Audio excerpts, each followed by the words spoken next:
are getting closer and closer to the Royal Rumble, and today's episode is a lot of fun. Welcome, ladies and gentlemen, to episode 41 of Under the Middle Rope. I'm your host, Jose Taboada, and I do not want to waste too much time on the introduction, but today's episode, we are distributing Rumble picks to those that are predicting next week. Pete Atkinson, RJ Stacy, Nick Charlick, they're here with us. Unfortunately, we couldn't get a Wolf, who is also predicting with us next week, but I will explain more in the discussion. But yes, we are distributing picks for the Royal Rumble from both Rumbles, 60 picks to be distributed for the predictions. Like I said, I will get into more detail as soon as the discussion starts. We also talk about past Rumbles, our favorite Rumbles, and then just moments that we think that could happen leading up to the big event in a couple weeks. But like I said, do not want to waste time. I am rambling on, and so we're going to get right into it. So sit back, relax, and enjoy the Rumble Roulette. Hey everybody, welcome to the discussion. Pete's back. RJ and Nick make their 2021 debuts on the podcast. Hello, gentlemen. It's good to see and hear from you guys yet again. And like I said in the discussion, we have a very, very exciting episode. Yes, we're going to be discussing some of our favorite Rumbles, what might have been underappreciated, overappreciated. Because it's mainly going to be filler, believe it or not, because in today's episode, as I said last week, and as I said in the introduction, because this is about this year's Royal Rumble. And what I mean by that is this big, beautiful wheel that I found on the internet that has been labeled Royal Rumble numbers. If you click on it, a pick or a number will pop up. And in saying that, what we're going to do this year is, because the Royal Rumble is at the end, it's unpredictable. You don't know who's going to win this thing. It could be anybody, 30 people from both participants. And you know what? Frankly, we all could be wrong next week, or maybe one of us gets really, really lucky in the predictions next week for this podcast. So what we are going to do is we're going to draft numbers to everybody. We're going to assign everybody numbers. How this is going to work, and I have a long, detailed list. I took the time to see if I got this right. Here's how this is going to work. 60 picks. Did you use a pen or a paper? Or a pen or a pencil? Sorry, I have to ask. I used a pencil. A pencil. I used a pencil and I wrote it down. I was curious because I had a conversation the other day about if people still use pencils or not. Sorry, and I've been proved wrong, so continue. What? I love using pencils. It's just easier to erase. If I make a pen, I hate scratching and then writing in small letters. Anyway, whatever. Okay, here's how this. 2021. There is technology available, right? I know. I'm a writer. I prefer to physically. Oh my God! Let us get through the rules. Totally sent you off track. That is my bad. I'm sorry. Here is how this whole thing is going to work today. 60 picks or Rumble entries will be divided among us for those predicting, which is 30 for the men, 30 for the women. Starting with the Women's Royal Rumble, 10 picks will be selected, and then throughout the show periodically, we will announce the next 10 and so on and so forth until we get all 60. There are 5 of us predicting. Wolf is not able to join us today, but the order of who gets which pick has been determined by the results of the Survivor Series predictions from November, placing the champion with the first pick and then the last pick of the round, whoever came last in the predictions. The time tiebreakers will be incorporated for those picks. With Wolf not being in Survivor Series, like I said, and now as part of this one, the order of this draft is going to be Nick, RJ, Wolf in third, Pete, and then myself rounding out, and then we are doing a snake draft, meaning that once the first 5 are selected, then we go reverse list, and then so on and so forth. The person with the winning pick from either Rumbles will be awarded the point towards the Royal Rumble predictions next week for the Under the Middle Rope Championship. Any questions? Yeah. Does anyone have any lucky numbers that they're really hoping to get right now? Lucky number? 26, because it's my birthday. That's what I normally go with. Ooh. RJ? I was gonna say, like, 13 was always my number, as backwards as that is, as that's the unlucky number. But 13 is not a great Royal Rumble pick, I don't think. I feel like the middle guys. 13 is my lucky number. Which is your number, Pete? 13 is my lucky number. Nice. Okay. Well, there you go. My number would probably be 12 because of my birthday, December 12th. 12 is kind of a safe bet, I guess. Anyways, yes, and then in between in between the 10 picks, we're going to be discussing, like I said, our favorite Rumble, and then we go back to the picks. So, gentlemen, let us pick the first 10. Everybody ready? So All this right. is, Do it. I'm nervous, and the numbers will be erased as we are selecting them as well. So if you're not Are we watching, doing the women's first or the men's? yes, the women's is the first rumble that we're going to be going through. If you're not watching on YouTube, I highly recommend you do, because you're going to be hearing an annoying little ticking sound as this goes on. So That's away quite we rude go. to say about Nick's voice. Yeah, come on now. Away we go with the Wow. first pick. Nick starts us off with 28. Oof. Ooh. Nice start. 28. You said you wanted RJ. 26, right? Yep. RJ gets 18. 18. Well, okay, cool. Wolf, you're stuck with 6. It's my mom's lucky number. Pete. Pete gets number 30. Oh. Number 30. Look at that. 30's not man. winning this year. 30's not winning. That's What's the list? bold. We Number have had 30. 3 winners. We for haven't had a number 30, 30 but winner for a while. yes, the last one was Triple H in 2016. If anybody needs to. Anyways, my pick. 13. Look at that. Oh, great. I'm going with my That's next pick because insane. we're doing, like I said, we're doing a snake reverse draft. 26. There's Nick's number. Yeah. Sorry. Pete. 29, come on. Pete gets 25. Oh. Damn, I have 18, right? That's my first number. Yes. Wolf. Wolf gets 16. RJ gets 12. Come Well, on, man. Yeah, my number. I want one in the 20s, man. And This is then a bad Nick's, start. and then the last pick in the first round for Nick is number 3. Who, if any Ouch. historians are out there, that is Ric Flair's winning entry. Yeah. We're gonna leave that wheel for now, because the number stays as is. If I refresh it, then the board resets. But there you go. Nick 20 and 3 to start. RJ 18 and 12. Wolf 6 and 16. Pete 30 and 25, and myself 13 and 26. All right, so we'll save the next 10 picks a little bit later You're on in the show. stealing all the lucky numbers, aren't you, Jose? That was I it. You guess- heard everyone's lucky numbers and went, that's me. I Evil, want Yeah. evil man. It's the luck of the draw, as they say in the Royal Rumble. This is Sure. exciting. So I feel like- 30's only ever wins if it's like a surprise entry, pretty much, other than Undertaker in 2007. But yes, it's a two of surprise usually- entry. You need the surprise return. So basically, Yeah, I'm over just the going for Becky. Becky. I'm hoping for Becky Lynch right now. I'm hoping Do Becky we Lynch. really expect Becky? No, Could be not at all. Edge. Not at Yeah, all. Yeah, Ronda. This is the women's. This is the women's. This is the women's. This is the Oh, women's. it's the women's, right? Yes. Yes, yes. Edge Ronda. grows his long hair really long. It says he's Beth. Edge is what? Okay, yeah, Ronda. Yeah. Ronda Rousey, yeah. Yeah. It could be Ronda. I would. I mean, Rhea look, Ripley. Yeah, not big enough. I'm gonna. You I'm think gonna go. so? Back. Well, I don't think so, but I think. Not I for mean, the I was top saying last. 30. I was saying last week on the podcast that Rhea Ripley and an NXT recent call up or an NXT winner would be a great Rumble winner. Rhea, I would love to see next week. Okay, I know we'll talk about that next week, but I also wouldn't mind seeing Ronda since you brought Ronda up. I actually do miss her. I know a lot of fans hated her, but you know what? She made the just women's agree. division. I feel like Ronda wins. Becky needs to be back though. No, in what sense? No? Ronda versus Well, Sasha. Ronda I'd versus say Sasha. Ronda. They never really got their singles match, did they? Because they had the triple threat at Mania. Yeah. Right. Hadn't they? They got a bit of unfinished business. Wasn't it Ronda versus Sasha? Did they have a match? Didn't they have a match? Was it Royal Rumble? It was yes, the Rumble, I 19? believe. Oh yeah, I that was think good. it was a 2019 Rumble. Pretty good. But we'll talk about that next week. But it's not bad numbers to start off our little Rumble game here. Really unique. I'm really proud of myself for thinking of this. So now we're gonna talk about past aside, like I said, aside from this, we're gonna talk about past Rumbles. You know, there are a lot of great memories in the 30+ years that this has been happening since '88.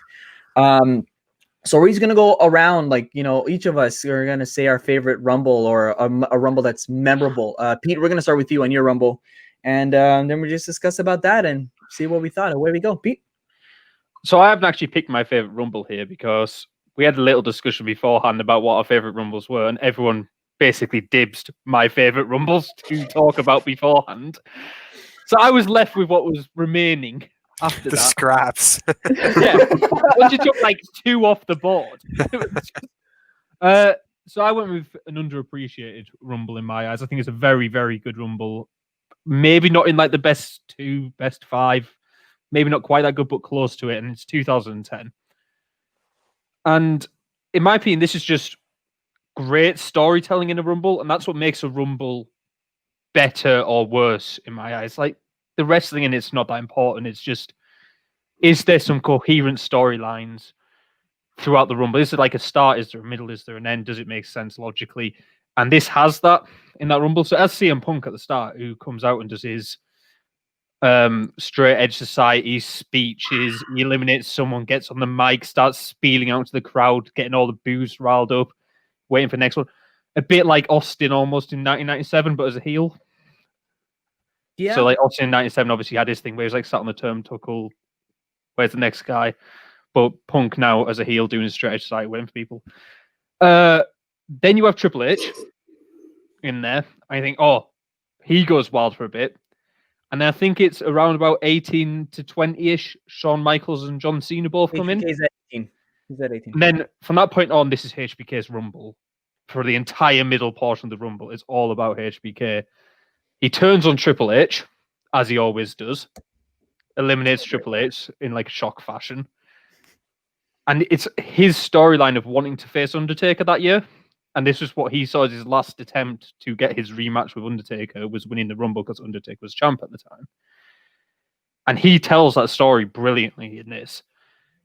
Then you have, obviously, the massive return at 29. So it's Edge's first massive return that he does. And that's brilliant. And yeah, Batista come out at 30, and he did not a lot, but he did eliminate Shawn Michaels. And that's Shawn Michaels where he's clamoring for the ropes as he stood on the edge and he just has his arm like swatted away. Almost to the point where you go, is that intentional? Like they've made a little seed of doubt there where you go, ooh, was he meant to fall off? Then he goes completely crazy, sells it brilliantly, super kicks the referee. Got a Charles Robinson. Got a little bit of little Mitch there. Takes the super kick. And Edge then going on to win it. And I think if I remember correctly, Edge wasn't fully cleared at this point, so it ends pretty quickly after that. They don't go very long into it because they don't want to risk giving him too many bumps. Yeah, So it wasn't long. In fact, it's actually one of the few Rumbles, if not the only Rumble, where as soon as number 30 came out, they're already in the final four. Because it was Batista, Cena, and Michaels. And then, Michaels, Edge, Jericho. and Jericho's in there, I think, as well. Jericho's. Edge comes in and eliminates Jericho pretty straight away. Right. And then Batista comes in. So it's like it's a really rare opportunity. Yeah, it kind of goes to show that and maybe Edge wasn't. Yeah. If I remember correctly, I think it's the only Rumble post 2000 that's under 50 minutes. It's really quite short. Yeah, that's really short for a Rumble. Yeah, it's about 49 minutes, I think. Right. It's just great storytelling. That's why I think it's a really underappreciated Rumble, as I think a lot of that era Rumbles are. The only thing that bugs me about that Rumble, because I was actually, I just got off work, and while I was working, I was watching the 2010 Rumble. I actually stopped just after HBK comes out, and the one thing that's already annoying me a lot about this Rumble was Matt Stryker on commentary. Oh. He's so annoying that like I made a YouTube comment, and then I refreshed the page and I realized I made the exact same comment a year earlier. That's how bad it was. Like I didn't realize, like the guy. Yeah. It felt like he was trying to force himself to be lead, and I feel like you could hear the irritation in Michael Cole's voice. He's like, "You son of a bitch!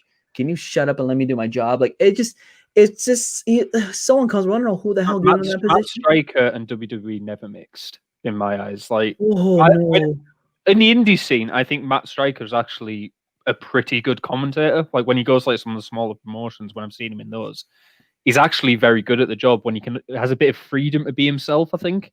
Mm-hmm. But he tried to do this weird tread to the corporate line while still being edgy, and it just didn't work at all. And you end up with some Michael Cole, Jerry Lawler hybrid cross who's just screaming at you, and it feels horrible. Oh my god! RJ looks pretty my Rumble. Obviously, there's going to be a little bit of bias towards this one, and by a little bit of bias, I mean a lot of bit of bias. But it's because I was there, just like Jose was, and it is 2018 in the great city of Philadelphia. A couple of young men in this podcast were sitting pretty good seats. You could see the entrance coming in. It was a great Rumble. There was tons of surprises. The storytelling was great. The final four was perfect. Final six was perfect. And then once again, using Roman Reigns as the final two against Shinsuke, and like I want to say no more, like 95% of that building was hoping for Shinsuke to win. Like maybe what, Jose, like 5% of this building maybe wanted Roman to win. Like everybody was pulling for Shinsuke. There was a lady behind us who was really mad, and when I tried to say it's okay, Roman will get another time, she told me to shut up. There was like legitimately a pissed off like Roman fan behind me, and I'm like, but the whole building was going insane anyways. It was just I mean, Archie, continue, but it was hilarious. If you had any more thoughts on that No, it was just a great. The entire pay-per-view is really good. The entire show is really good. But the Rumble is great. Rey Mysterio returning was probably like the biggest. God. Yeah. The biggest thing that could have happened, like the biggest thing that could have happened for me there, and as well as Trish Stratus on the women's side coming back as well. So there's so many great returns in that Rumble. So I feel like obviously there's some bias there, but that's probably my favorite Rumble ever. Yeah, Trish coming out, I was crying of joy because I finally got to see Trish Stratus in person. That was the thing. But I mean, yeah, it was just a good, well-rounded out Rumble. A lot of good moments. I got the crowd popping, like Sheamus's quick elimination after Keith Slater was getting knocked down like crazy. Roman throwing Rollins out. Gentlemen, any thoughts on that Rumble from 2018? Yeah, Nick? I honestly, or RGP, Pete, whoever. Yeah, I was gonna say honestly, I think this is a fantastic Rumble that is always going to be forgotten about because it didn't main event in a way. So I think when people think back to the 2018 Rumble, they're always going to remember the women's one more than they're going to remember the men's Rumble. Even though I think the men's Rumble on that show is actually fantastic, and maybe one of the best booked Rumbles I've ever seen in terms of how everything pulled together logically at the right time. I think all the entries came out at the right time, as in the most appropriate time to bring those people out, where you managed to create an empty ring out about and pick 8 or 9 and bring out Elias into an empty ring so you could do a mini concert, things like that, where you've timed these things so well. Having that little John Cena thing with the hurricane randomly in there, the return of Rey Mysterio, fantastic. Forgot about the hurricane. Yeah, like and they had the biggest return. Come on, there as well. Almost Adam Cole were both in there, which is brilliant. And right. And then building at that final 6, as you said, with almost the new guys versus the old guys. Just excellent booking. And the amazing number 30 entrant of Dolph Ziggler. Oh my God. See, that was the only downfall. That was the downfall. It was going to be Samoa Joe. I think it was that year. No, I thought it was going to be Daniel Bryan. Yeah, we were hoping for Daniel Bryan. 2017 was the Samoa Joe push, and that was when they really made all the marks scream by bringing out Roman instead. At number 30. Oh, yeah. And Joe debuted on Raw the next night to attack Rollins, didn't he? Yeah. Right. I was trying to figure out who did we want at number 30 instead. It was Daniel Bryan that we were going crazy because we were hoping that maybe there was a chance, because the rumors were already starting to fly about his clearance and whatnot. And then, obviously we know that year. Kenny was a rumor. I'm sure it was 2018 because he was just finishing with New Japan, and they were saying he might sign with WWE. I don't know. Yeah, it was at the Rumble. That was But it almost seems, why didn't they bring out Rey Mysterio at 30 that year when he would have actually still got the pop instead of like redeem himself and give him the 30 number? That well, time. I mean, keep him. I mean, everybody. I mean, obviously, the stat show that 27 is the number that has the most wins in history. So obviously, 27 is going to be a big entry no matter where you go, unless your name is Enzo Amore in 2017. My God, that was disgusting. But I mean. Like I think it made sense at 27. I mean, like I say, still got the crowd. I mean, obviously eliminated Adam Cole that year, and I think the other thing it's weird because we're talking about the men's Rumble and how great that was, but we also can't forget the women's now, because obviously that all started in the same year, and then I think for that Rumble it was just a good like feel good like legend moment, because I mean like you had to have filler, you had to have pops for the first one. Nick, any final thoughts before we get to our next 10 picks? Like I said, I just really liked the final 6 when they had the old and the new. Really cool winner. I think they do really well when they put Roman in as one of the last 2, because everyone's convinced he's winning. And again, Nakamura chucks him over and wins. The Universal title match was a bit crap on the show, but obviously we're not talking about that. Oh my God, I forgot about that. Yeah, Kane, Lesnar, and Strowman. I was actually not in my seat for that match. RJ could text me where I was. I was waiting in line to go to the washroom, and then I decided to wait in line to buy my Money in the Bank briefcase. Yeah, you bought the briefcase, and then That match is a bit of a blur for me. Like I don't remember watching that We match. We may have been drinking a fair amount. Let's leave it at I that. don't remember a lot of that match because The rest of that card was terrible. The rest of that card, yeah. Oh, it was. because Remember the everything disappointed. Yeah, because I think you had Styles versus in the handicap match. Yep. Versus Owens Yeah, and Zayn. Zayn and Owens. You had one of the weirdest booking things where you had a 2 out of 3 falls match. I think it was the Usos versus Gable and Benjamin at the time, and they won 2-0, which is just weird booking. there was that Jason Jordan's Jordan, yeah. tag team match where he just went and Oh, sat that on was the sidelines. completely. That was after the men's rumble, and it just completely died a death, and then no one was interested. Oh, it was like so bad. But That was sadly his last but 2 great rumbles, was it not? Do you know what else you had? You also had Bobby Roode versus Mojo Rawley for the United States Championship. That was a That was pre-show match, was Pre-show, it not? yeah. Yeah, we don't talk about the pre-show. This and then whole everything show, overshadowed by Ronda Rousey. yeah. And then that was the big return was Ronda Rousey, but they didn't put her in the match, which was kind of surprising to me because they needed to fill the women's rumble. So I was kind of surprised that she didn't show up. But I guess the way they did it was good. But I felt like with the 2 rumbles, everybody was going like crazy for the rumbles. That every other match was so dead. Like I had no voice or any real care for any match other than the 2 rumbles. But the 2 rumbles were both really, really fun. My phone died. Sorry, go on. I was going to say one thing you might not know in the women's rumble. Do you remember Kairi Sane being in this rumble? Yeah. Yep. And she basically did nothing. She was in for like a couple of minutes, and then I think got eliminated by like Dana Brooke. Right. Really, or Michelle McCool. Really nonchalantly got basically tossed out. The reason for that is because she wasn't meant to be in this rumble, if I remember correctly. It was meant to be Alicia Fox in there instead. Oh, and really? she got injured just before the show started. So Kairi Sane was a last-minute replacement. But instead of like changing the booking to give her a good showing, they basically gave her Alicia Fox role in that rumble. So if that felt really underwhelming, I believe that's the reason why. Because when you go back, you think, why did they debut Kairi Sane just to make her look like a jobber? And it was because she took the role of a jobber in the rumble. So she was Alicia Fox. That's what it was. Yeah. That's funny. I was just gonna say just before we wrap it, I remember like my phone dying midway, and I was asking RJ's brother to please record Trish's entrance, which was great. And obviously, we all missed the Ronda moment because I wish we would have got that recording. But at the end of the day, it was worth the drive. And oh man, you must be getting really impatient when you got to like 27, no Trish, 28, no Trish. A little bit because I mean, RJ had a point where is Ronda gonna show up? Because again, we were hearing those rumors as well. So. And I was wondering, is it going to be Trish? Is it going to be Steph? Is Steph going to rise up from the commentary table and go in? That would be such a troll, man. Like that would have been bad. I was convinced that was happening.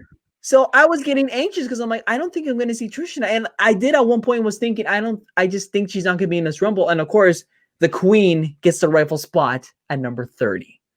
Charlotte wasn't number 30. God damn it. Charlotte, she would have been, but she wasn't allowed in this Rumble because she's the champion. Okay, all right. We move on. We go on to the next 10 picks in the Women's Rumble. Nick, once again, we start with you, and screw you guys for saying, all right, whatever. Here we go. Nick starts off with number 1. Oh, God. Number 1 entrant. Okay, so if Daniel Bryan wins this year, I could see it happening from 1, 2, or 3. It's the women. Oh, it's the women still. Never mind. It's not going to Edge and Daniel Bryan. It's not going to happen. Save that comment. I'll save that for the men's. RJ, you can talk about the 21st pick. See, there we go. Perfect. 21st. If Daniel Bryan enters at number 21. No, it's the women's, man. If Nikki Bella enters at 19 for Wolf, that would be no, I'm kidding. Oh no, it's Brie. Oh crap. All right. Come on, 27. 11. All right, my turn. I get 27. Just stealing everybody's numbers. This is fantastic. All right, back to me. 5. That's more like it. Oh boy, 5. Pete. Nice. 24. Wolf. 17. 29's looking very nice, still sat on there. RJ gets 20. RJ, there's a 20 that you wanted. 29. Nick. Nick. Well, we got a 9. You know what, guys? We are actually we are going to, is this the last? No, never mind. There's 10 One left more, in the isn't it? women's. There's 10. Yeah, there's 10 left in the women's. Yep. Yeah, that makes sense. Okay. All right. Sorry, I got confused for a quick second. All right. So, in those, like in that round, Nick ends up with 1-9, RJ 21-20, Wolf 9-17, Pete 11-24, and then I get 27-5. So, Nick, RJ's stacking that middle point right now. With I think he's got 18, 20, 21. Yeah, I'm okay Yeah. with It's that. got like Also, stack in a row. I I'm started okay off with with that. 28, and I've got 3, RJ, 1, and 9. I mean, I know RJ won in some 20s, but that's some pretty prime position when it Yeah. comes to Yeah, I kind of like having like a little stack grouped together. It's like, okay, well, like anybody that comes out in this little section. Well, I was just looking there. Wolf and RJ between them have 16 through 21. Oh, really? 6, yeah. Wolf has 6, 16, 17, 19. RJ 12, 18, 20, and 21. Yeah, so 16, 17, 18, 19, 20, 21 is just between the two of you right now. Okay. Nick, let's go to your favorite Rumble. Let's go off to you on what you thought on yours. My favorite one is actually last year's men's in the 2020 because, again, similar to what Pete said, I think the storytelling in it was just fantastic. The first half of the Rumble was all about Lesnar. Sort of comes in at 1, eliminates the first 4 or 5 people with relative ease. And you have the sort of like mini story with Kofi and Rey Mysterio coming in one after the other. They've obviously got history from previous pay-per-views. And then Big E comes in, helps the New Day, gets rid of them. A few more. I think you have Cesaro, Shelton Benjamin. The return of MVP, which is obviously a nice little pop. Didn't really do much, but going forward, obviously, that was his return, and now he's probably one of the most featured things on TV. Nakamura comes in, gets rid of him, and then you get that big pop moment with Keith Lee, and I thought that was a really good visual when you see Brock in the ring, sees him, you see him going, "Oh, big boy," eliminates him and Braun. Ricochet, low blow. Drew eliminates him, and that sets up the rest of the Rumble, sets up Drew's story going forward to Mania. And then I think at that point you could have gone, right, Drew's eliminated Lesnar. He's going to get the WWE title match regardless. But then he goes on and wins it. Obviously, you have the massive return with Edge, which everyone popped for. You had the little story with him and Randy. I just think it was just overall, it was just a really, really solid Rumble and just really enjoyable. I do remember one of my supervisors being upset about Lesnar's performance, and I was telling him, I'm like, this is one of the best things I've seen in the Rumble. This is what I used to do in Day of Reckoning. In Day of Reckoning 2, I would put myself as the number 1 entrant and just eliminate everybody one by one, and I won the Rumble. Yeah, I think they did it perfectly as well because he did literally the first half, and then Drew came in at 16. So half a Rumble, yeah, it makes sense. And like that makes Drew an even bigger star for being the one to get rid of him. Yeah, and it makes perfect sense. Like, who's gonna eliminate Brock 1-on-1? Nobody. Yeah. He's just gonna. It makes perfect logical sense. He's just gonna dump everybody over the rope. Why haven't they ever thought of this before? It was perfectly booked. And then eventually, obviously, Drew's probably gonna win the match, like Nick said, or at least he's gonna get the title shot. And then it's just perfectly booked all throughout. He puts over Keith Lee like huge, like without even really doing anything. And although he ends up eliminating him in the end, he still gets put over because Brock's like, okay, this guy's like a big deal. So overall, this match was great. And was this the last event, or was Elimination Chamber the last event that we had a crowd? Elimination Chamber. So I mean that's another thing too. Is that's the last Rumble we've had with the crowd, and I don't know what they're going to do going forward, but it's a great Rumble. I'm not going to keep going on about it, but it's a good Rumble. I agree. I know we're going to get our countdowns, piped in for sure. I mean, obviously going to keep that tradition, but of course, they're also going to keep the annoying tradition of, who we should be cheering, who we should be booing, who the fans should be putting their thumbs down on the in the Thunderdome webcams. And it's like, oh, good Lord.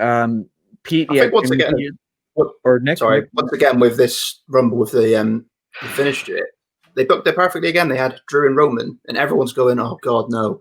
Roman Reigns is going to win the Rumble again. He teases him by throwing him over, and then Drew wins. So that's 2 or 3 times they've done that with Roman. I did it with Randy, they did it with Shinsuke, and they did it with Drew. I just think it was brilliant. Pete? I literally took the words right out of my mouth. I was going to say, since like 2015, Roman's Rumble appearances have almost been booked perfectly to pop the crowd by eliminating him, despite him being a face. Yeah. So, like 2016, even like everyone's like, oh, he's going to do is like they're going to super Roman's going to win it from number 1. go all the way despite missing half the match. And then when he got thrown out, Triple H got like the pop of the century, eliminating Roman that one. And Triple H was meant to be the heel there. I do. 2017, Randy Orton did the same thing. 2018, Shinsuke Nakamura the same thing. 2020, Drew McIntyre the same thing. It's great. I do think in the one that Triple H won, they did it all. Like I think they did a good job still, though, eliminating him third instead of Dean Ambrose and ahead of him because the crowd was hot for Dean Ambrose. So when Triple H did end up tossing Dean Ambrose over, it was like, oh crap! I still think Ambrose should have won that. Yeah, oh for sure. So do I. And then he had that great match at Roadblock that was in Toronto, and then they could have easily like done anything Probably else. one of the worst manias in recent history. They could have done so many different things, like a fatal four-way, a triple threat. Like they could have done so many things, but they went with what they went with. No one wanted except for Vince. Yeah, I think my only issue is like I love this Rumble. It's in my top 2 Rumbles. I'm going to talk about probably my favorite in a bit anyway. Like the actual Brock Lesnar bit is excellent. There's maybe a couple of bits that you don't need in there. Like, did we really need to bring out Nakamura in there as well? Did like at that point you'd already told that bit of story of him just eliminating people? And I don't like that he was low blowed. It's one of the few complaints that I have in this. Like he's already knackered. He's fought 15 people. He's been out there for 25 minutes. Just let him claymore him over the rope. Like let him duck like a Lesnar clothesline and then do it. I kind of got why they did it though, because it was Ricochet, wasn't it? And he squashed him in the Saudi show, so it was kind of a bit of revenge from him. Anyway. But Ricochet was dead by that point anyway. So yeah, really, he's doing well now. I would have just had the elimination be clean rather than make it look a little bit fluky in there. See, and I think that even bigger. But that's my only complaint in this Rumble. It's a good thing. Elimination. But. See, I think that the reason why they did it is because you're trying to. I mean, yeah, you have already exceeded showing the message of Lesnar being a complete monster. Right? Okay, what's going to get him? What's going to be the reason why he gets thrown over the top rope? You have to distract him. You have to distract the monster, and you have to catch him off guard, and then do what you need to do. Right? So in this case, it's attacking the genitals. And then making his way towards the ropes. I think it worked out in that sense because, I think with how Brock was being built up to that point, it's you need to catch him off guard. And I mean, that's just not sure on it. I just wasn't sure on it. Yeah, for me, it's just like you can just like it already built him up. I'm not denying that. Like obviously, it's a huge push for Drew, but I still think. If you just suddenly have it out of nowhere, like not even like a build, like if you just suddenly like I said, ducks a clothesline, turn around, claymore over the rope, catches him off guard that way, it's almost suddenly, it's even bigger shock. This has just happened. Wow, than it is. And he had a little bit of issue later on in the Rumble because he had Carl Anderson and Luke Gallows come out, and AJ Styles unfortunately got hurt, so had to be eliminated early, and then that just didn't make sense anymore. But fair. This Rumble is stacked. When you look at like the last 7 entrants or whatever, it's like Randy Orton, Roman Reigns, Kevin Owens, Aleister Black at the time had a bit of momentum going for him. Samoa Joe, Joe Rollins. It's just a really stacked Rumble on that second half of the Rumble as well, of talent, especially with Edge coming back. And I think that's a question that kind of poses like, do we expect Edge now to come back in a few weeks? I want to say yes because they've really kept it quiet because, like I've said before, when they did the Undertaker thing, he was obviously there for the tribute and he didn't come out. And I think they've done that because they want to keep it a surprise for when he comes back. Mm-hmm. And the Rumble probably makes most sense. He's been gone way longer than I think any of us anticipated. Like that injury was what, July? No, April. Earlier than that. The injury was May. Backlash. They said 6 to 9 months when he got injured. We're in the range. That's what I mean. You're right about now, yeah. He did say on a podcast that his recovery was going slower than he expected, though. Oh, really? Yeah. And also, like, is that a red herring? Just to try and throw people off as well? RJ? What's the plan for Edge for Mania 2? Like, are they going to put him in a feud with Randy again? Or are they going to put him in a high-profile title match? Like, does he have a chance of winning the Rumble if he's healthy? I always thought he actually had a chance to win the Rumble. So I guess it also depends on what the plans for him are. Like, if there's a big plan for him, I'm sure they want him back for the Rumble to set up a feud. But I guess it really depends on how he's doing. Well, certainly I don't think it's going to be with a burnt-out Randy Orton and his Nacho Libre mask. that we saw. I still think it's going to be. I don't want it to be, but I still think it's going to be. Well, I don't want to say what I think it might be. What do you think it is? Please Don't trigger the crowd. Oh, I think he could totally be facing Goldberg. All right, you know what? We're just gonna move on to the next, the final 10 picks in the women's. Let's not. Goldberg's Just got a like- perfect history of having If you listen really quiet, you'll be able to hear Wolf just crying now. Oh yeah, I'm gonna hold my thoughts and my words for next week's prediction show. Yeah. Oh, for sure. For now, because I do have a lot to say on that, and I do have. I've been thinking. In fact, RJ and I talking in the last month about this. I have my It's thoughts. a teaser. It's a little It's teaser. a big tease. But for now, let's get to the final 10 picks of the Women's Royal Rumble match to close out our first 30. Nick, away we go. Come on, 29. Give me something Nick good. gets 29. Yeah, There you got go. it. Nick ends up with 29. RJ, not too many left. RJ stuck with 10. The close. No, it's not the close out his numbers. What am I saying? Wolf ends up with 4. Pete gets 7. Yeah. Jose, your boy, your homeboy gets 22. Nice. That's not bad. My final pick in the Women's Royal Rumble will be 8, which has seen a winner there before, if I'm not mistaken. Pete's last number is 2. Wolf's. Jeez, this is going so slow. 23. 15, 14. RJ's last number is either 14 or 15. Oh, I wanted 14. It's 15, which means that Nick gets. Do we need to spin this? It's just like a pool. It's like a pool. To be fair, ball. Nick kind of needed that because he had like 3 in the single digits. He had Yeah. like 28 and 3, 1 29. I had 28. 28, 3, 1, 9, 29, 3. Let's review the final 30 of the final picks one more time. Nick, in order, gets 1, 3, 9, 14, 28, and 29. RJ, in order, gets 8. Gets 10, 12, 15, 18, 20, and 21. Wolf, 4, 6, 9, 16, and 23. This is very hard to read when they're not in order. Ooh. Pete gets 2, 7, 11, 24, 25, and 30. And then I end up with 5, 8, 13, 22, 26, and lucky number 27. So there are your first 30. In this pick. If you had an Excel spreadsheet right there, you could have just sorted the numbers by order for you. Works really well. See, ladies and gentlemen, we're about to go off topic, and we're going to talk about my setup. It is 2 computer monitors. One has to be focused on a recording system that gets all these beautiful men with me at the same time, and the second screen is to get the Rumble picks in order as well. Now, yes, I do have a TV above me that is connected to the computer, and yes, the TV is off and currently not on where I could have put the Excel sheet. So in reality, yes, Pete is right, and I messed up. Let's just talk about the next Rumble. Can we also laugh at RJ's picks, considering he's got all 6 of his picks within a 12 pick window? I like that. I like that. I'm kind of taking in the little middle of the entire Rumble. I got what 10, 12, 18, 21, 15, 20, 21, and 20. It's all between 10 and 21. 10 is your first, and 21 is your last. Now, I know the Rumble's unpredictable, but genuinely, does anybody here genuinely think they have the winning pick?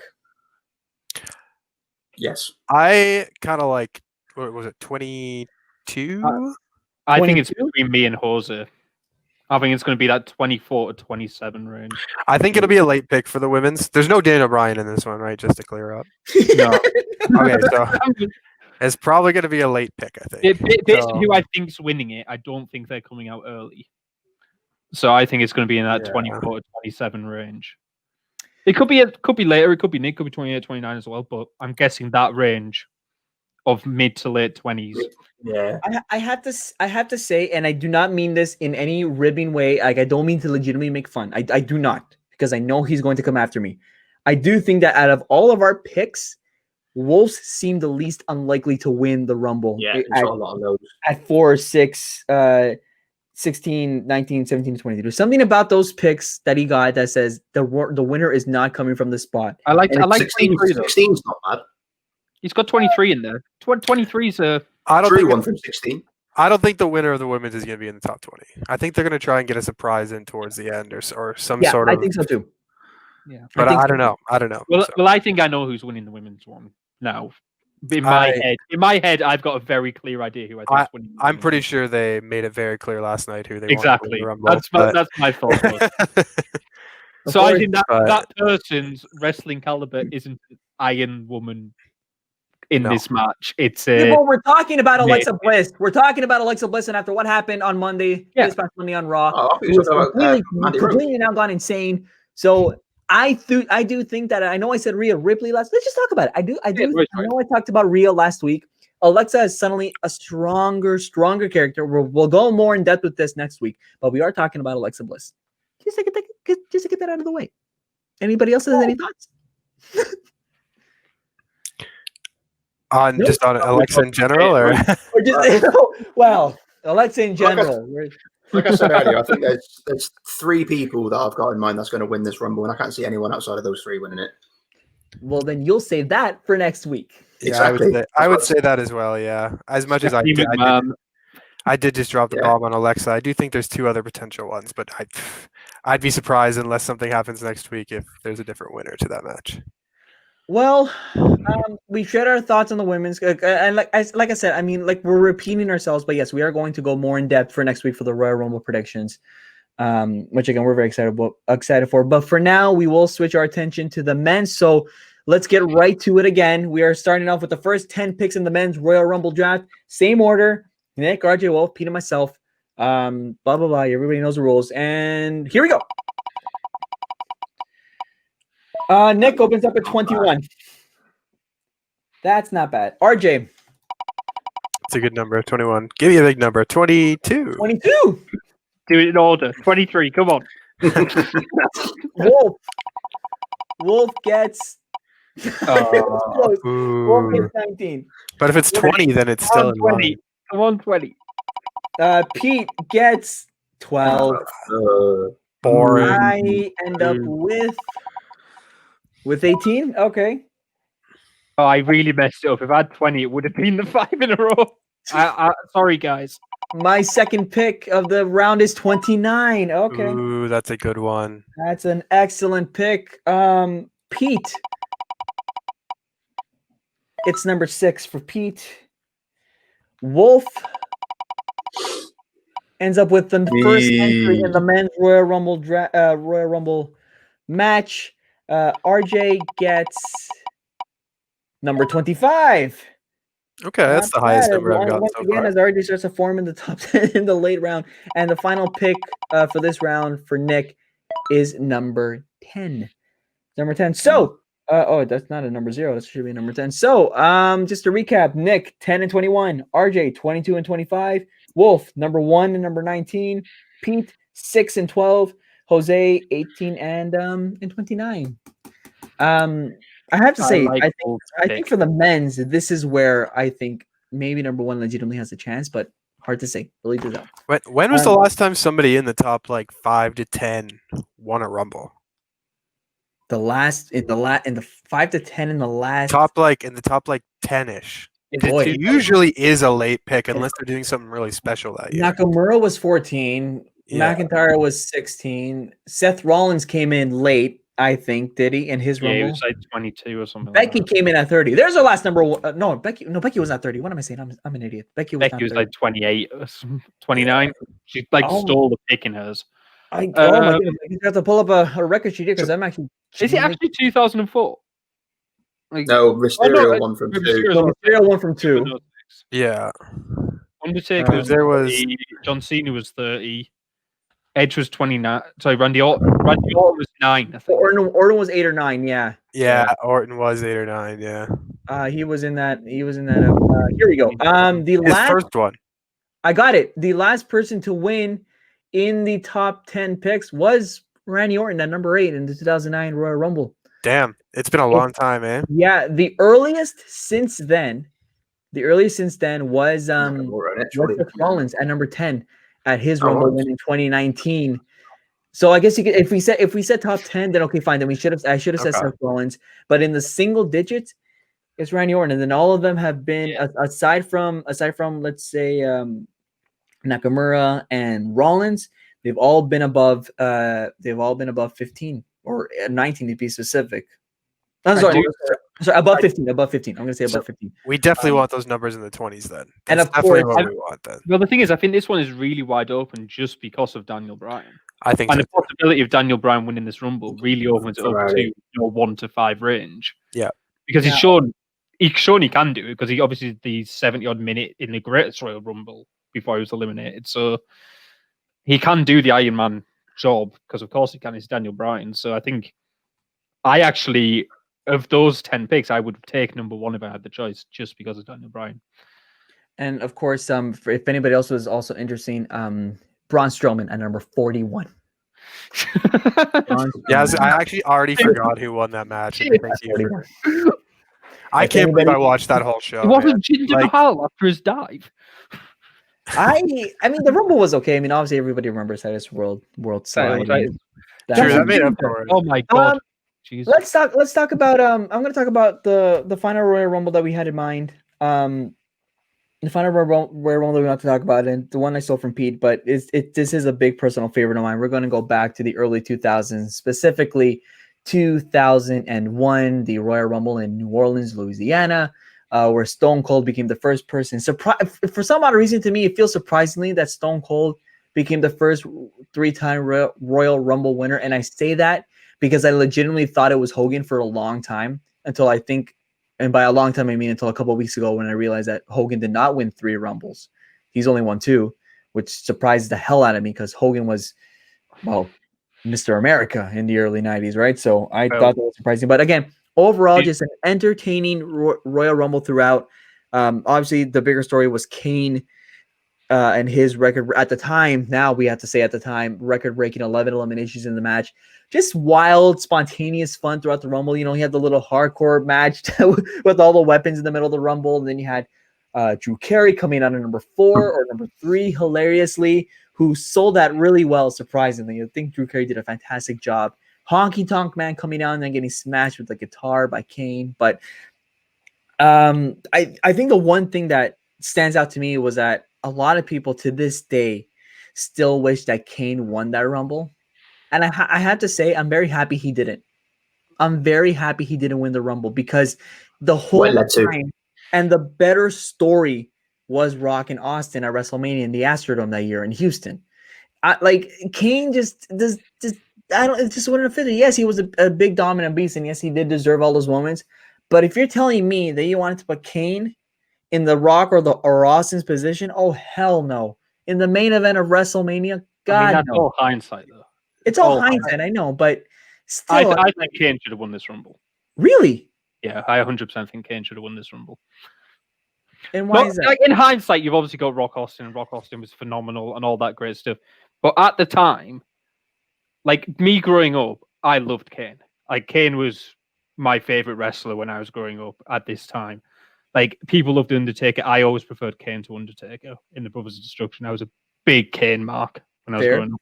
I was scared of Kane. So. And we all were. Yeah, it was terrifying. But this was Kane at his peak. Like, Kane never got better than like 2000, 2001 Kane. He was and jacked. when you gave him this huge push in the Rumble, his 50-odd minute match, he eliminated 11 people.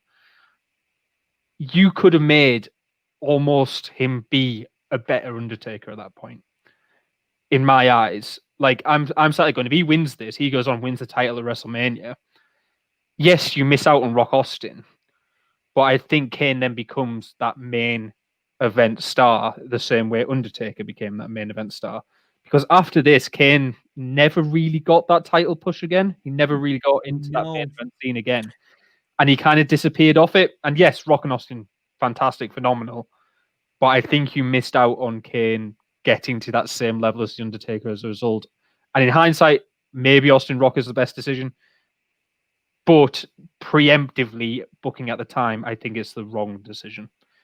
But in fairness, when you watch this match, the great thing about this match is all 3 of those people could have won that match at the end of it.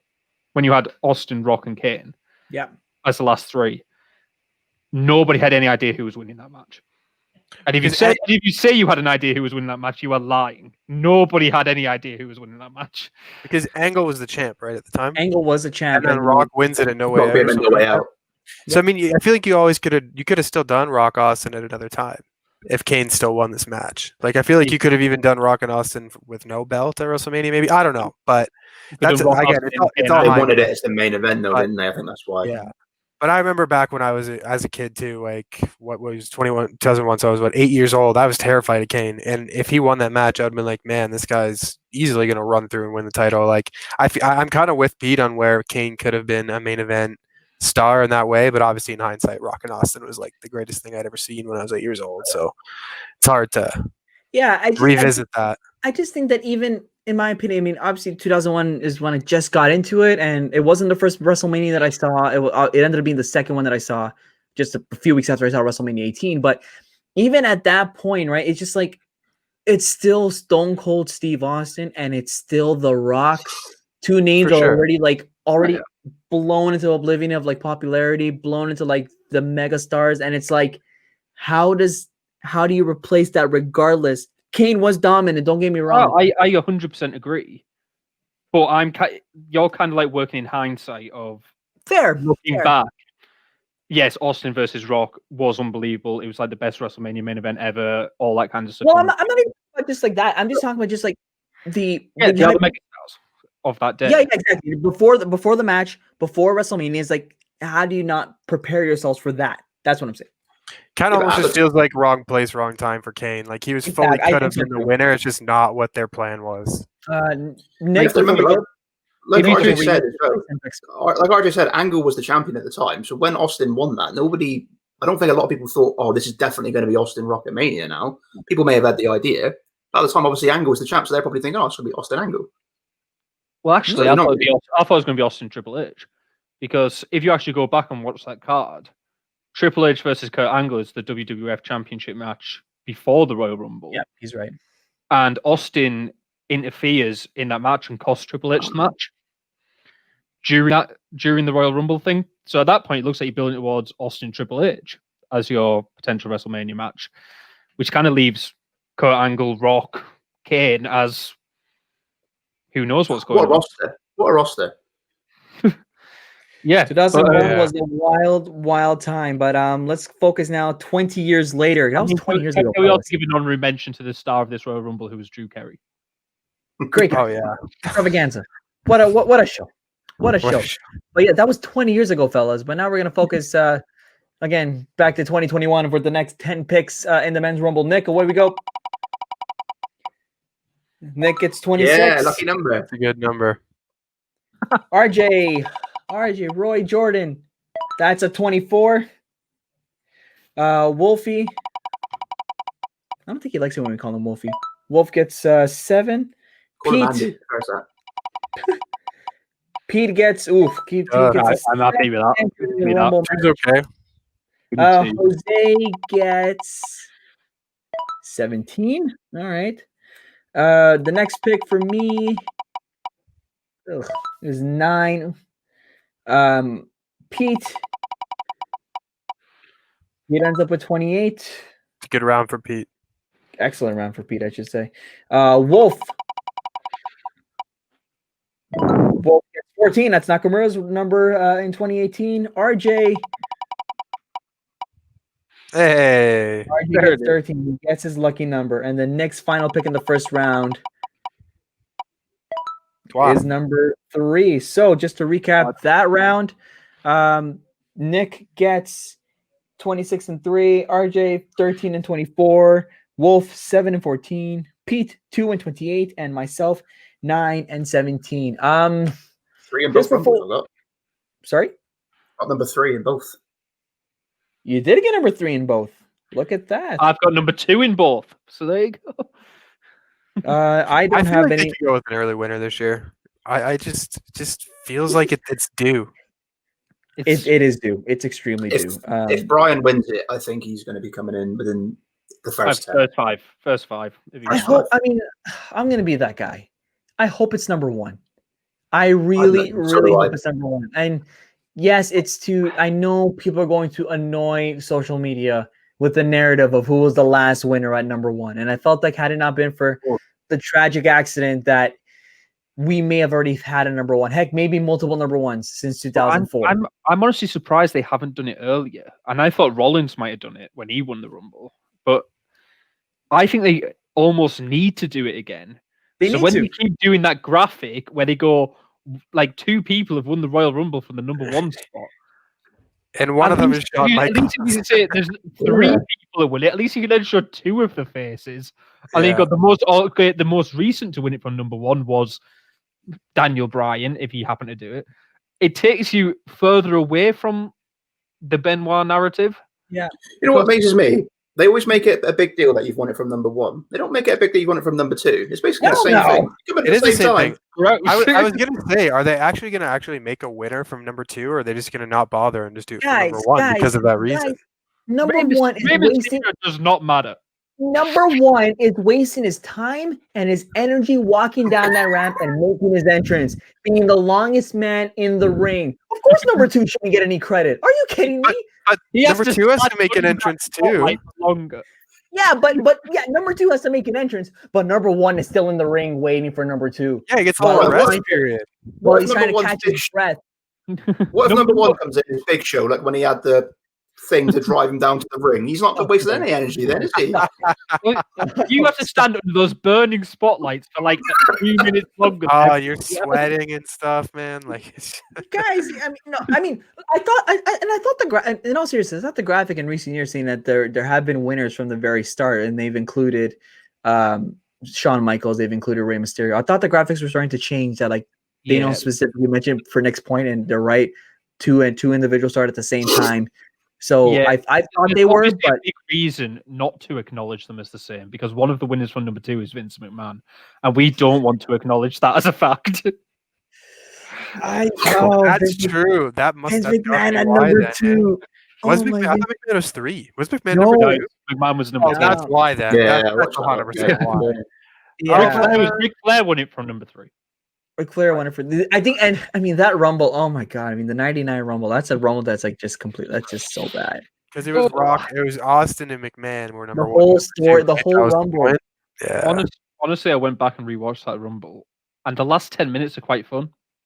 Which year was that? 99? 99, yeah. The rest of the Rumble is not good at all, but last 10 minutes is quite fun until you remember what the ending is, and then you go, oh. Wait a minute! No! Michael Cole sold it like a champ. Can I just say that? Michael Cole sold that like to perfection. You're a big Michael Cole guy, man. Like me?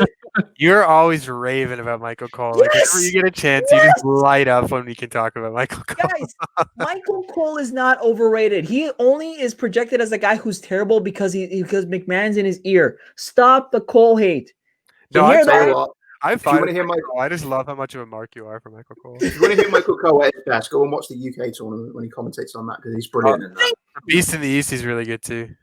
Brilliant. Michael Cole is definitely hampered by Vince McMahon. But I think everyone knows that because he becomes the corporate shill figure of Vince McMahon's mouth. Precisely. So then it's basically like hearing Vince McMahon tell you what's good in wrestling and what's bad. And because that's coming from Michael Cole's mouth, you then associate that with Michael Cole, and therefore it becomes so much worse. And that's why I think exactly. Amen. But anyways, back to the conversation. I mean, like I said, I'm hoping for a number 1 or number 2 winner, specifically number 1, because I just want them to get the number 1 narrative out of the way and then move forward. I mean, I thought that Sasha in 2018 was a convincing number 1 winner when she came out in the first Women's Royal Rumble at number 1. I'm like, that could be a legit winner. I would be okay with that, but.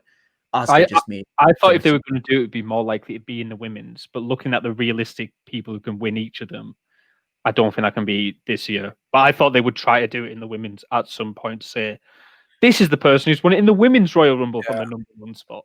You have to. I don't know if this year there's maybe Bailey, but I don't think with her character right now she'd be coming out and winning as one. No, they're not going to. They would not for like a face. That's a face win too. Bianca could. I don't see Bianca winning it. I don't see her winning it, but if someone is going to do it for number 1, she's realistically the only person I can see doing it. I think if Bianca wins, though, it will be like a 25, like come in, clear house, like dominate from that point forward. Yeah, Yeah, I don't know. don't see it at all. Unless like Alexa comes out in her like happy time playhouse at the beginning, and then like midway through gets that like fiend, like whatever happened last night, and then from like 15 on, she's like fiend Alexa and dominates. Like maybe that could happen. What if Alexa Bliss comes out at number 1, teleports out the ring during like the first couple of things, and everyone forgets about her, and then suddenly about 29:30 teleports back in as Demon Alexa, whatever the weird character is, and then wins it. So technically, I can hear teleported out of the ring for the majority of the match. I can hear the WWE haters just being pissed off and typing away on Twitter. That's not a bad idea. interesting. Oh no, I'm not saying it's not. I'm not saying it's not. I think that's at least like you know what I thought you were gonna go. You know what I thought you were gonna say, Pete. I thought you were gonna say that Alexa gets eliminated and then she does what Foley does in '98 and then comes back as the other persona. Yeah, see, I always thought the Fiend might do that, but I guess if he's not around, they could do it with Alexa. But on that subject, I think the Fiend's coming back. Potentially, I don't think they've established the two as different enough characters yet to say they're two different people with Alexa. They have with Bray to an extent, but I don't think they've done that with Alexa. Yeah, and to answer Nick's question, I have no idea when the Fiend's coming back. Like I don't know. I meant in the Rumble. I think he's coming in the Rumble. Like yeah, that's what I mean. Like I don't know if he's going to be in it. I feel like they're going to try and save that for Alexa if she's going. I think they might do something similar to what they did in the 2004 Rumble with Taker when he scared Kane. Okay. Yeah. Just to sort of eliminate Randy, get him spooked. And yeah, that would make sense. That would be good. I would take that. So in saying that, gentlemen, help Alexa win that Rumble. So, gentlemen, in saying that, let's wrap up our final 10 picks of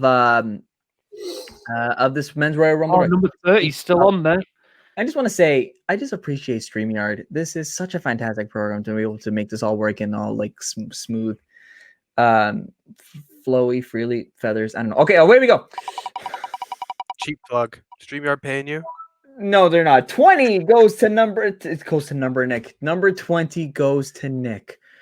RJ, no StreamYard. Give me 30 one time. Let's go. There it is. RJ gets the last entrant in the men's Royal Rumble match. Wolf. It's not There's Edge. There's Edge. It could be Edge. Wolf gets number 27, the most winners in Rumble history. Pete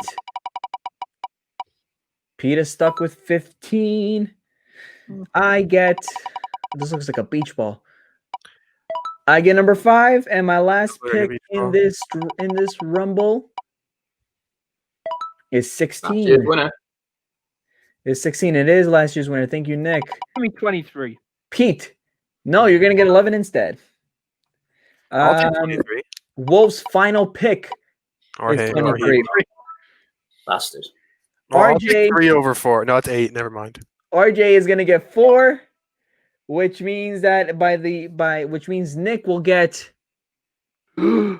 Ends up with 8. There are your final. So let's run through that.